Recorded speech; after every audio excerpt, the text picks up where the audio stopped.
حضرت عبد الرحمن بن عوف مولوی طارق جمیل صاحب سے میں سن رہا تھا، دنیا سے جب گئے تو 3 ارب 30 کروڑ سونے کی اشرفیاں چھوڑ کر گئے.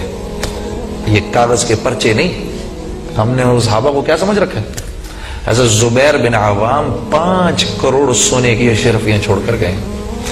حضرت طلحہ بن عبید اللہ، یہ میں آپ کو عشرہ مبشرہ کے قصے سنا رہا ہوں. حضرت طلحہ بن عبید اللہ وہ پہلے تاجر ہیں، عرب تاجر، مسلمان تاجر ہیں جن کے پانی کے جہاز چلنا شروع ہوئے. پہلا جہاز جب مدینہ پہنچتا تھا تو آخری جہاز اس وقت قسطنطنیہ کے ساحلوں سے چل رہا ہوتا تھا. اتنے بڑے تاجر تھے کیا؟ عشرہ مبشرہ، دنیا میں ہی اللہ جل شانہ کی طرف سے رسول اللہ صلی اللہ علیہ وسلم نے ان کو جنت کی بشارت دی تھی. یہ وہ تجارت تھی جو صحابہ کیا کرتے تھے. یہ وہ تجارت تھی. کیوں؟ دیکھو، انبیاء علیہ الصلوۃ والسلام نے اس دنیا میں آ کر بڑے بڑے معجزات دکھائے ہیں جی. بیماروں کو شفا مل گئی، نابینا کو نظریں مل گئیں ہیں جی، مردہ کو زندہ کر دیا حضرت عیسیٰ علیہ السلام نے. لیکن یہ معجزات ضرور دکھائے، اس کے باوجود حضرت عیسیٰ علیہ السلام اس دنیا میں معجزات دکھانے نہیں آئے. ان کا موضوع ہدایت پھیلانا تھا. ان کا موضوع ہدایت پھیلانا تھا.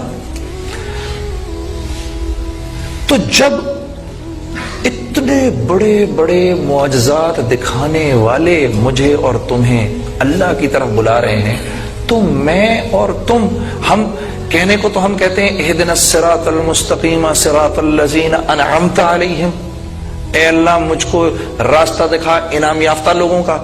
ہیں جی، انعام یافتہ لوگ 4 ہیں. قرآن 4 لوگوں کو انعام یافتہ کہتا ہے: انبیاء، صدیقین، شہداء اور صالحین. اب بتاؤ، انبیاء علیہ الصلوۃ والسلام کیا کام کرتے تھے؟ لوگوں کو اللہ کی طرف بلاتے تھے. صدیقین کیا کام کرتے تھے؟ اسی دعوت کے بول پر صداقت کی مہر لگاتے تھے. شہداء کیا کام کرتے تھے؟ اسی دعوت کے بول کے لیے جانیں دیا کرتے تھے. صالحین کیا کام کرتے تھے؟ اسی دعوت کے بول کو دنیا کے ایک کونے سے لے کر دوسرے کونے تک لے کر جاتے تھے. تو مفسرین فرماتے ہیں تم یہ کام نہیں کرو گے. اگر تم یہ کام نہیں کرو گے تو پھر تم غیروں کی معاشرت کو اپناؤ گے، جس کے بارے میں اللہ جل شانہ فرما رہے ہیں کہ تم مجھ سے پناہ مانگو ان کے راستے سے جو کہ غیر المغضوب علیہم ولا الضالین ہو گئے. اگر اس کام کو نہیں کرو گے تو غیر المغضوب علیہم ولا الضالین بن جاؤ گے. یہ اتنا نازک معاملہ ہے. یہ تو میں جس زمانے میں گایا کرتا تھا، میں کوئی ایسی تھوڑی چھوڑ دیا گانے بجانے کو. مال میں اس سے کما رہا تھا، شہرت میں اس سے کما رہا تھا. میں نے تو 8 سال ہو گئے انجینئرنگ چھوڑے ہوئے، تو میں تو انجینئرنگ بھی بھول گیا تھا ساری. وہ تو مجھے احساس ہوا کہ میں کر کیا رہا ہوں میری زندگی. میں نے کہا آپ لوگوں کو ٹھیک کرنے کے لیے تھوڑی اپنی زندگی بدلی، میں تو اپنی جان بچانے کے لیے بدلی. میں نے اپنی جان بچانے کے لیے، تو میں کر کیا رہا ہوں یار.